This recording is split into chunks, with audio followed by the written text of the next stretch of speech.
Baiklah, dengan berakhirnya sesi foto bersama, maka berakhir pula rangkaian acara pembukaan talk show Ngobras Tani atau Ngobrol Santai karangan Bapak Komarudin.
Terima kasih atas kehadiran Bupati Kabupaten Berau, Ibu Haja Sri Indri Mas MPD.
panitia, tapi luar biasa terharu sekali melihat para seniman, para tokoh masyarakat bisa berkumpul pada hari ini. Sungguh hari ini adalah sebuah sejarah. Kita berikan tepuk tangan dulu untuk Dewan Kesenian Daerah Kabupaten Berau.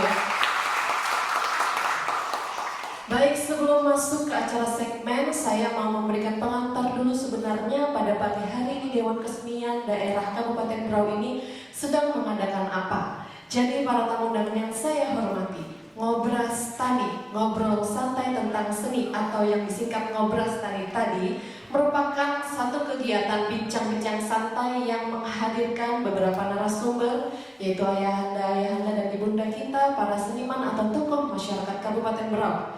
Tujuannya untuk menyerap aspirasi dari para pelaku seni budayanya, terutama menjadi wadah untuk berbagi ilmu pengetahuan tentang seni dan budaya. Ngobras Tani juga diharap dapat menjadi suatu pengetahuan kolektif yang kemudian bisa kita jadikan acuan untuk menstimulus setiap program-program yang akan dilahirkan Dewan Kesenian Daerah Kabupaten Berau selanjutnya. Baik, di Ngobras Tani kali ini menggunakan konsep diskusi 3 segmen. Jadi Bapak Ibu para tamu undangan dan peserta talk show Ngobras Tani, kita nanti ada 3 segmen. Masing-masing segmen akan menghadirkan narasumber yang berbeda-beda, disesuaikan dengan ide pokok pembicaraannya. Jadi setiap selesai satu segmen nanti kita akan ada istirahat sebentar, yaitu jeda. Dan itu saya akan membacakan jadwal dalam setiap segmen pada pagi hari ini. Segmen pertama akan kita mulai beberapa saat lagi. Setelah segmen pertama dimulai, kemudian kita akan berjalan kurang lebih 1-2 jam. Lalu kita istirahat dan jeda istirahat siang. Kemudian segmen kedua akan kita mulai pukul 13.30 sampai pukul 16.00. Setelah segmen kedua selesai, kita ada jeda istirahat lagi dan akan dilanjutkan dengan segmen terakhir yang akan dilaksanakan pada pukul 19.30 malam ini hingga selesai nanti pukul 22.00. Demikianlah Bapak Ibu yang terhormat para tamu undangan, jadwal dari Ngobras Tani Talk Show bincang-bincang kita pada pagi hari ini. Kiranya kami memohon Bapak Ibu para peserta tamu undangan untuk dapat hadir dalam setiap segmennya demi kekayaan dan pengetahuan kesenian daerah kita bersama. Bila ada hal yang ditanyakan mengenai jadwal dan jalannya acara, silahkan kami persilakan untuk menghubungi panitia yang ada. Dengan itu para tamu undangan yang saya hormati, marilah kita mulai segmen yang pertama. Acara untuk segmen pertama kami serahkan kepada moderator Primadana Afandi.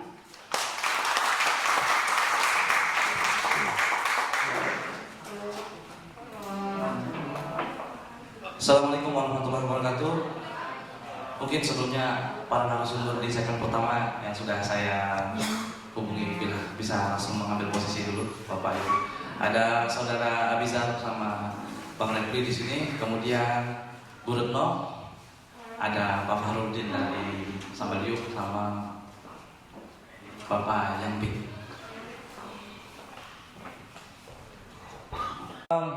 Tadi sudah dibacakan beberapa pengertian tentang sedikit konsep tentang Ngobras Tani, ngobrol santai tentang seni. Namanya ngobrol santai, kita bincang-bincang santai ya sama sepuh-sepuh kita ini. Dan mungkin saya sedikit disclaimer karena nanti kita ini akan berbicara seputar seni tradisi yang mungkin bisa merembet sedikit lah ke arah kebudayaan-budayaan kan. Intinya kita pengen tahu apa nih yang akan disampaikan dari para sepuh-sepuh yang hadir pada pagi hari ini ya. Nah, seperti yang kita ketahui bersama bahwa seni tradisi ini kan satu produk dari kebudayaan yang diwariskan secara turun-temurun ya. Dan akhirnya seni tradisi dan budaya ini menjadi identitas sebagai satu kelompok masyarakat. Nah, melihat fenomena generasi muda pada saat ini yang mulai terasa berjarak atau asing nih, generasi muda dengan seni tradisi itu ataupun dengan para pelakunya. Artinya sama tokoh-tokoh yang tua juga mulai merasa, wah kita punya sepuh, tidak pernah kita sowan, tidak pernah kita berkunjung ya. Nah, melihat fenomena seperti itu, maka kita sebagai generasi muda yang merasa mungkin suatu saat akan memiliki tanggung jawab terhadap kelestarian seni tradisi dan kebudayaan itu tadi, akhirnya memiliki banyak pertanyaan-pertanyaan yang mendasar. Semisal, apa sebenarnya yang ada dalam pemikiran para tokoh-tokoh kita, dan kenapa sebenarnya apa dasar pemikiran mereka dalam menjaga kebudayaan itu tadi. Nah, kita harus banyak belajar. Hari ini kita akan banyak belajar terhadap sepuh-sepuh kita ini, dan tentunya semua hal itu akan kita ulas tuntas hari ini dengan beberapa narasumber kita yang sangat luar biasa pagi hari. Tepuk tangan dulu buat para narasumber kita. Narasumber yang pertama, beliau adalah seorang tokoh masyarakat di Kesultanan Sambaliung ya, kalau tidak salah ya. Aktif dalam pelestarian budaya Banua, dan beliau juga ketua dari Lembaga Adat Banua atau LABA, yaitu Haji Fahruluddin. Tepuk tangan dulu buat Haji Fahruluddin.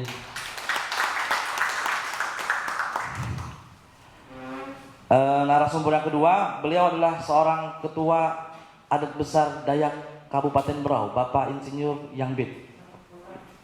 Selamat pagi, Pak. Narasumber kita yang ketiga tentunya perwakilan dari Dinas Kebudayaan dan Pariwisata selaku pemegang regulasi yang berkaitan dengan kebudayaan di daerah kita, Ibu Hajah Retno Kustiah Esos. Selamat pagi, Bu. Nah, narasumber keempat, beliau adalah seorang tokoh muda perwakilan dari Ikatan Kerukunan Keluarga Bajau atau IKKB, benar gitu Bang ya? Bang Refliansah. Selamat pagi, Bang. Dan narasumber kita yang terakhir, nah ini paling muda kayaknya dia ini ya. Beliau ini aktif dalam wacana kebudayaan nih beberapa tahun terakhir ini. Orang asli Berau juga, dan baru saja mendapat penghargaan sebagai duta budaya di kancah nasional ya.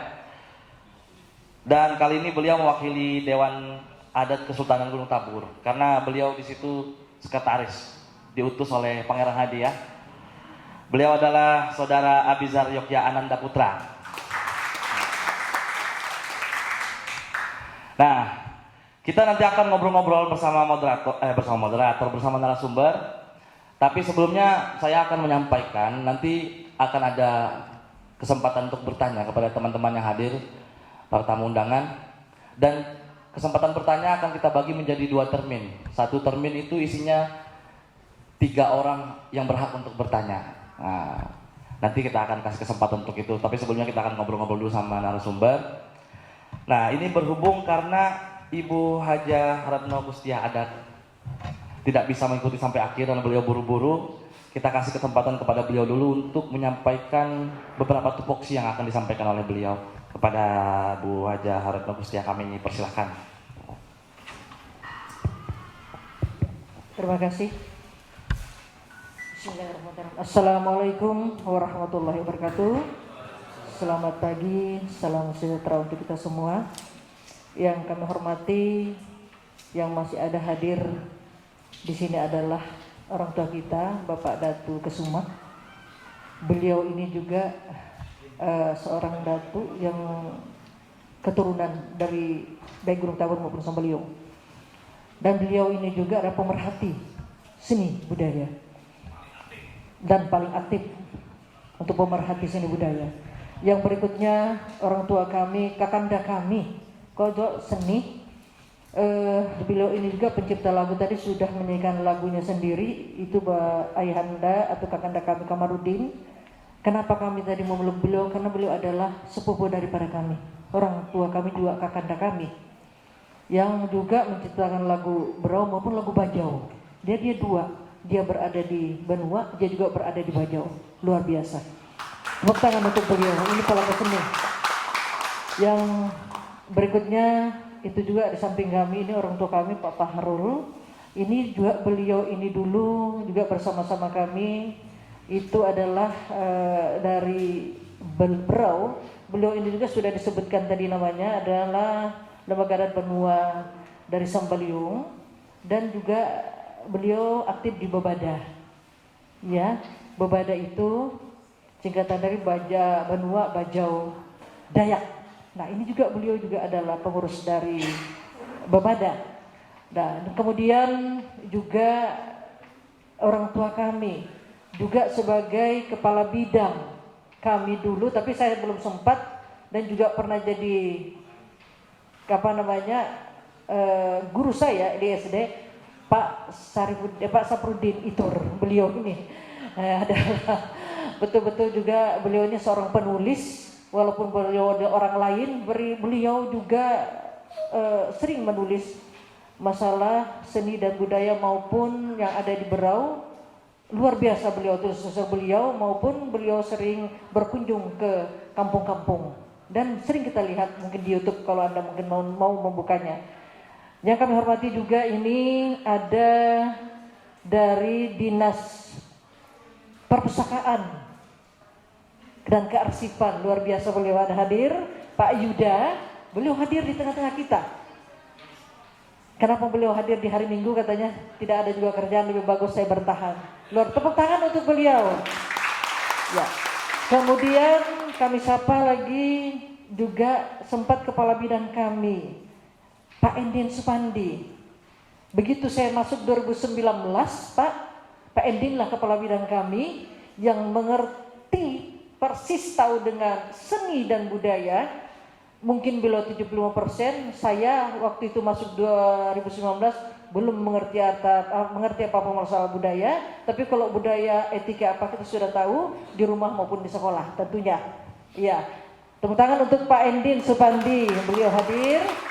Kemudian ini ada juga dari ketua yang sudah disebutkan, Kepala Adat Besar Dewan Kepala Adat Besar Dayak Kabupaten Berau. Beliau ini juga seorang tokoh orang Dayak yang dulu pernah terjadi huru-hara. Beliau turun antara Bugis sama Dayak, beliau turun reda. Tepuk tangan untuk Pak Yangbit, Insinyur Yangbit. Beliau inilah tokoh Dayak yang ditokohkan orang Dayak yang bisa meredam apa yang terjadi huru-hara, baik itu suku yang lain yang berhadapan sama Dayak, beliau yang kita turunkan, luar biasa. Kemudian saya sayangi ini anak saya Repliansa. Saya ini adalah sekretaris di IKKB, Ikatan Kerukunan Keluarga Bajau, juga bersama-sama kami.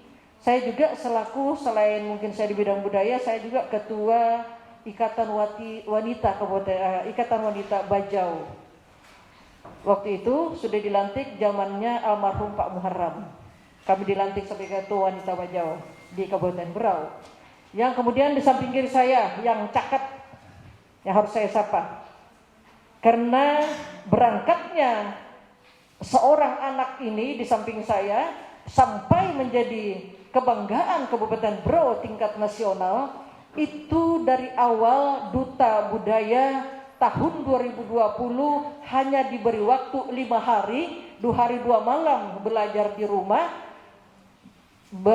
Selanjutnya kami berangkat lewat darat karena waktu itu anggaran tidak ada. Alhamdulillah beliau anak kami ini juara di tingkat provinsi sampai ke tingkat nasional. Tepuk tangan untuk Abijar. Ini kebanggaan kita. Sebentar lagi anak Abijar akan dipanggil ke Bengkulu menjadi Dewan Juri Duta Budaya tingkat Provinsi Bengkulu. Luar biasa. Bersama dengan Anakda Anissa Oktavianti, juga dia adalah runner up di waktu itu di Jogja ya, Duta Budaya Indonesia untuk putrinya. Jadi untuk berbicara Duta Budaya ini kita tidak malu-malu lagi, karena sudah berbicara di tingkat nasional.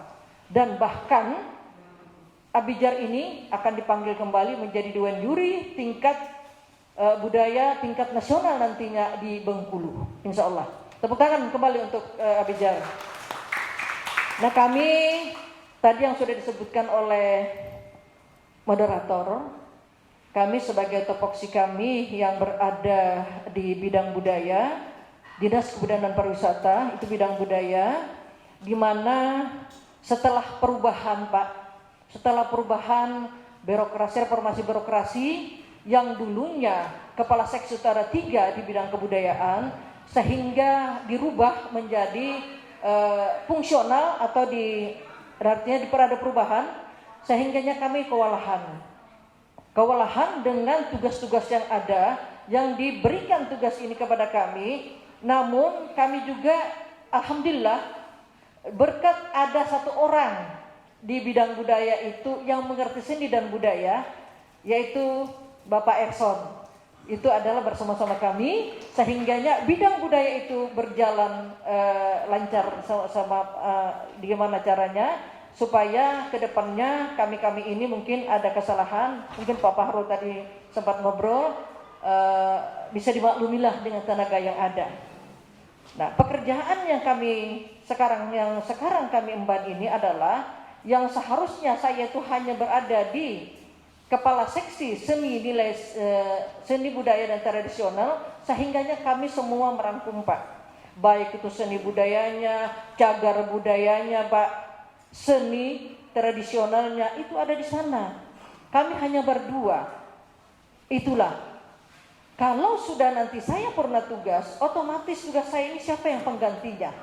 Tidak ada, kecuali pegawai tadi katakanlah dia mengikuti sertifikasi, tapi dengan golongan rendah, dia harus walaupun dia lulus harus menunggu 3C. Sampai kapan Pak?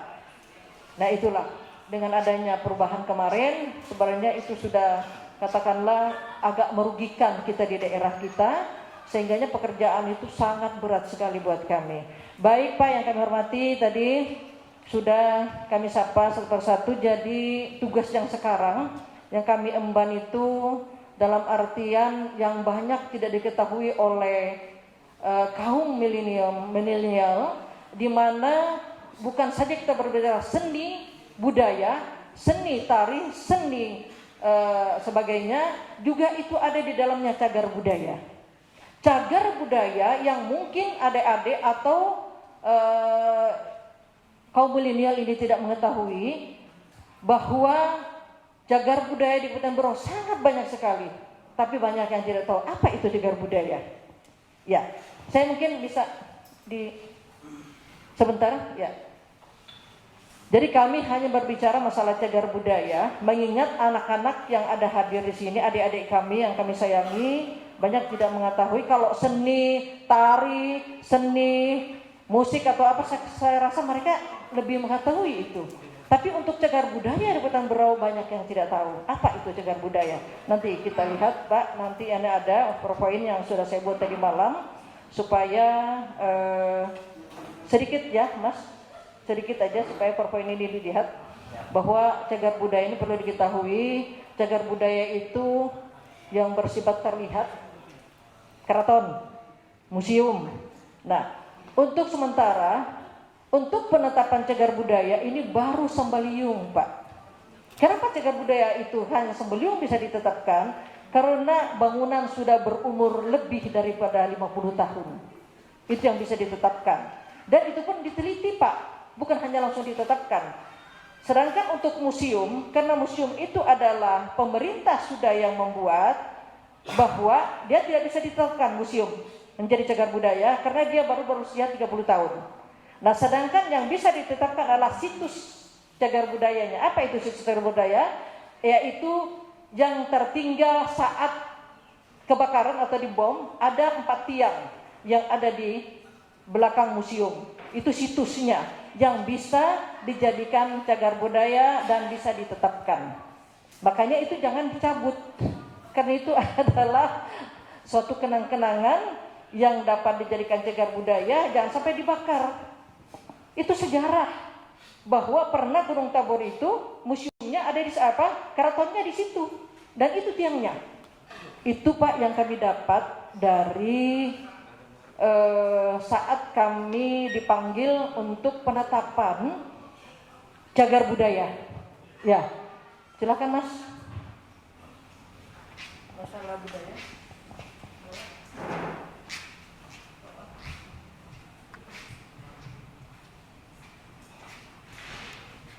Ya, warisan budaya dan cagar budaya. Saya berdiri bisa Pak sebentar? Oh ya, baik.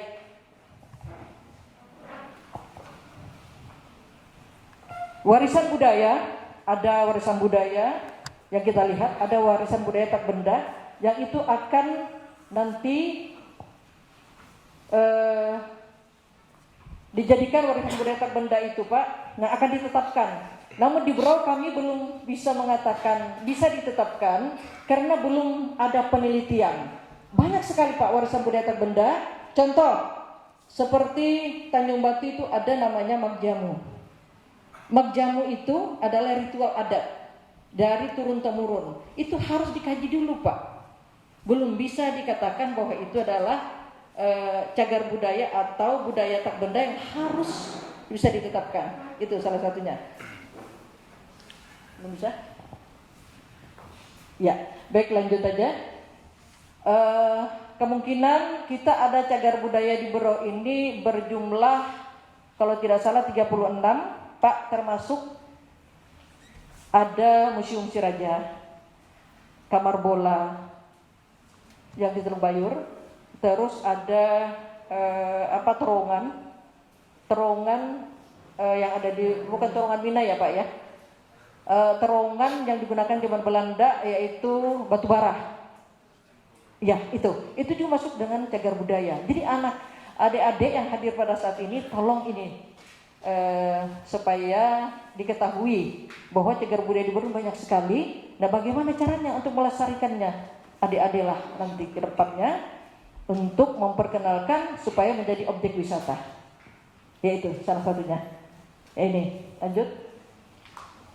Nah ini sudah ada undang-undangnya, sudah diatur dan surat keputusan bupati. Lanjut aja Mas. Nah ini mengenal cagar budaya, apa itu cagar budaya? Ini menurut undang-undang ketertiban cagar budaya ini. Nah itu tadi yang saya sebutkan, harus memiliki gaya 50 tahun atau usia harus bisa ditetapkan. Kalau ini tidak berusia 50 tahun, tidak bisa ditetapkan. Dan itu pun kita mengundang peneliti ke sini. Nah itu juga tergantung anggaran lagi. Kalau anggaran tidak ada, sampai kapanpun penetapan itu tidak bisa, kayak gitu. Lanjut, ya ini jenis-jenisnya. Benda cagar budaya adalah benda alam atau benda buatan manusia. Contoh yang masih berhubungan kepala tua yang ada di kampung Tumpit Dayak. Pernah tidak ke sana? Yang mengikuti acara adat Bakudung Batiung. Nah ini pasti anak kaum milenial ini tidak pernah mengikutinya, ya. Di situ ada pesta adat Bakudung Batiung. Ceritanya kepala tua yang ada di sana masih ada di rumah itu. Adalah seorang tokoh, adalah seorang pejuang yang memperjuangkan kampungnya yang mempunyai penyakit sehingganya dia mengorbankan dirinya. Itu ceritanya, itu sejarah saya. Ya, nah ini banyak yang tidak tahu. Baik untuk struktur cagar budayanya, kegiatan yang untuk memenuhi kebutuhan ruang kegiatan menyatu dengan alam sarana, kita tidak ada di sini. Mungkin Tugu Proklamasi. Ini yang saya ambil waktu saya mengikuti kemarin rakor di provinsi. Lanjut yang jenis-jenis cagar budaya. Nah ini jenisnya bangunan berdinding atau tidak berdinding beratap. Contoh sisa bangunan pabrik pengrajin masa Belanda di Teluk Bayur. Pernah melihat? Belum melihat? Belum pernah ke sana. Inilah harusnya kaum milenial yang harus memberikan artinya supaya nanti memperkenalkan bahwa di situ ada. Lanjut ini kawasannya cagar budaya ini. Situs cagar budaya atau lebih yang letaknya berdekatan dan atau memperlihatkan ciri atau ruang khasnya. Contoh Keraton Sambaliung masih ada. Dan ini sekarang masih mau penetapan. Apa yang saya bilang tadi. Baik, situsnya itu adalah karena kita di bawah air, saya juga tidak tahu ini Pak Erson apakah ada di bawah air cagar budaya kita, maka kami ambil hanya Petilasan Sunan Kalijaga, Jawa Barat, Kota Cirebon. Itu contoh. Ini yang di bawah air benda cagar budaya yang di bawah air. Apa kita ada di bawah air gitu? Belum ada ya. Lanjut Mas. Nah, berapa jumlah cagar budaya? Untuk Kabupaten Berau, cagar budaya itu ada 32, sedangkan kawasannya 3 yang sudah ada keputusan Mendikbud Balai Pelestarian.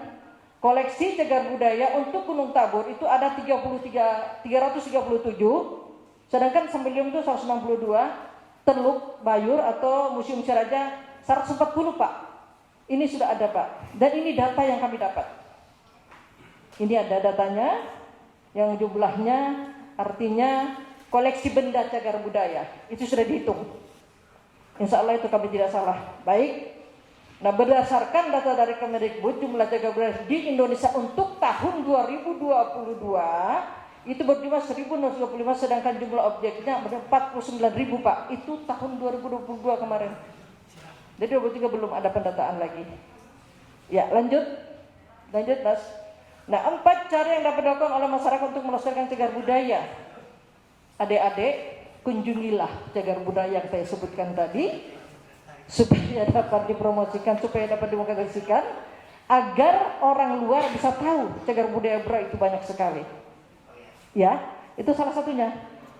Bersikap aktif, menjaga dan tidak melakukan vandalisme terhadap cagar budaya. Jangan cagar budaya itu dirusak-rusak. Ya, tolong itu disebarluaskan dengan masyarakat kita. Ya, lanjut Mas.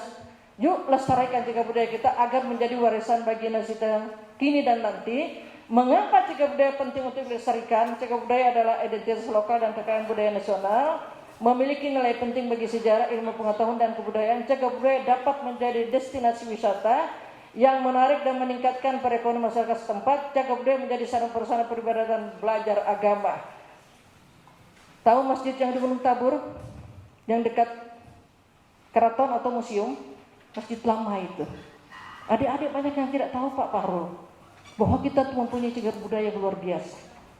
Hanya yang di dalam dasar laut kita tidak tahu. Kalau di daratan banyak sekali. Nah, untuk yang saya katakan tadi, budaya tak benda yang harus ditetapkan, kami belum berani Pak. Kenapa kami belum berani? Kemarin diambilnya Danling, mau ditetapkan seni tari. Saya katakan Danling ini Pak, ada 2 tempat di Malaysia, kita juga. Hanya perbedaannya, Danling itu berada di Pulau Derawan, tidak pakai pusik sekarang. Dulu hanya pakai kaki dengan ini Pak. Nah itu mudah-mudahan itu tidak sama dengan sempurna atau Tao atau Malaysia atau Filipina. Nah itu. Jadi untuk penetapan Danling maupun kemarin adalah Japin, kami belum bisa. Kami harus bertanya dulu kepada orang tua ada di Berau dan juga para peneliti, apakah Japin ini berasal memang dari Berau atau dari luar? Karena Japin itu di mana-mana ada. Begitu juga Danling. Jadi tidak bisa ditetapkan. Jadi budaya tak benda. Jadi untuk anak-anak adik-adik kami atau kaum milenial, mari kami dibantu Dinas Kebudayaan Pariwisata ini agar nanti cagar budaya yang saya sebutkan tadi dapat dilihat dan dilestarikan, jangan sampai ada yang merusak. Tempatnya inilah kita diskusi nanti. Nah, mungkin itu saja yang dapat kami sampaikan. Karena kami insya Allah yang sebutkan tadi moderator, kami akan meninggalkan tempat karena ada tamu datang dari Mojokerto akan melihat objek wisata kita. Itu Wali Kota Mojokerto dan Ketua DPR-nya sebanyak 54 orang datang ke kota kita akan menuju Pulau Derawan. Sehingganya kami diberi tugas untuk mendampingi Kepala Dinas karena Bupati juga tidak bisa menjemput. Jadi kami harus ke bandara insya Allah jam 11.20 pesawatnya udah landing. Nah baik, untuk itu nanti kelanjutannya akan dilanjutkan oleh rekan kami Pak Erson. Kami bersama-sama di bidang budaya, masalah seni tari, seni musik, beliau yang lebih tahu daripada saya insya Allah. Sebelum saya mengakhiri, bukan pulau ya, ini tadi